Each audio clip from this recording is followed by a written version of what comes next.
listened to what they've said, and I would like to get your opinion on it. And also, don't you think the banks themselves are, that fail, because there's a penalty if you fail to pay, the 70% off, if you would hold the windfall, they have a 10% penalty, and interest to the CBN, minimum discount rate, and also, these are technical terms of the business world. Can you explain to us what the penalty means, and if banks that defer or refuse to pay, what will happen to them? Because this is a windfall. We've seen a windfall in the petroleum sector during the Abuja regime, when we had PTF, and most of the money was pushed towards infrastructure, roads, hospitals, schools, and all that. Will that be applied to this situation that we have now in Nigeria, where our roads are bad, there's no water system, education is down? And let's get your opinion on it. And the penalty, do you think the penalty is okay for the banks? Is it too weighty, or is it too heavy for them?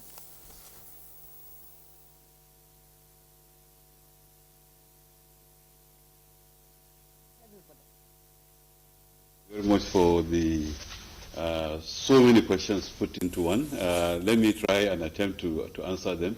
First of all, my reaction to the various submissions is that, especially the submission by Honorable Dabo, is that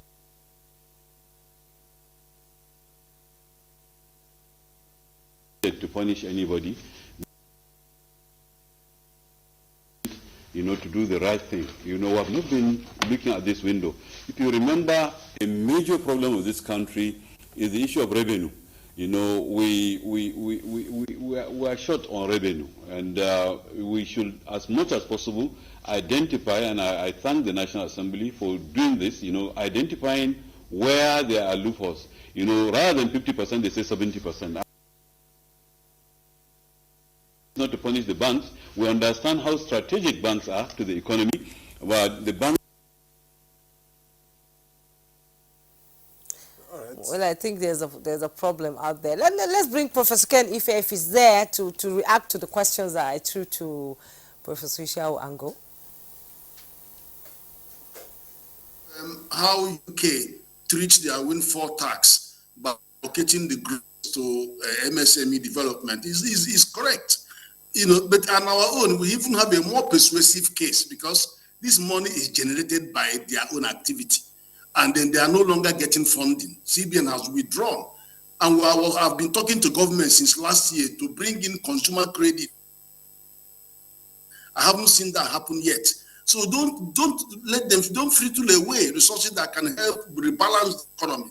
And then all this time that anything that comes, you want to throw it away and share it to everybody. The people that are legitimately entitled to this money, apart from the MSME, is the general public that have been paying inflation tax. So I can understand any social inclusion agenda that looks at them and includes them. Yes, because they've been paying tax, and that tax is inflation tax. So I accept that.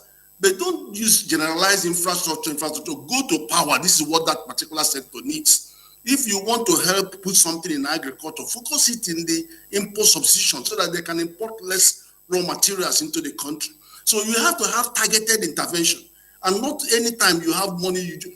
You can't even build general infrastructure from windfall tax. We have structured way. PPP is one way of doing this. You borrow money from various development platforms. You also have government money that have. So these are regular infrastructure.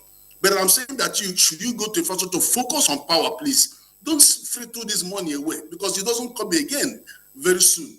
So we have been judicious in the way we apply any of these resources, rather than throw them out to the wind, and people continue to suffer in the various segments that are critical in raising this revenue.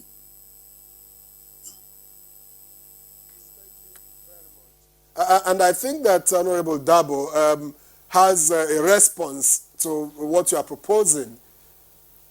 All right. Thank you, Prof.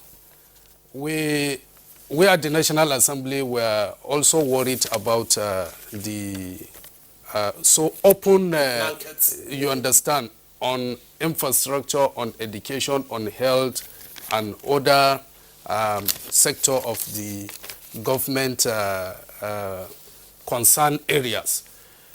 But we want to allow the government to implement the first phase of the windfall tax, have a little time to see how they utilize the funds.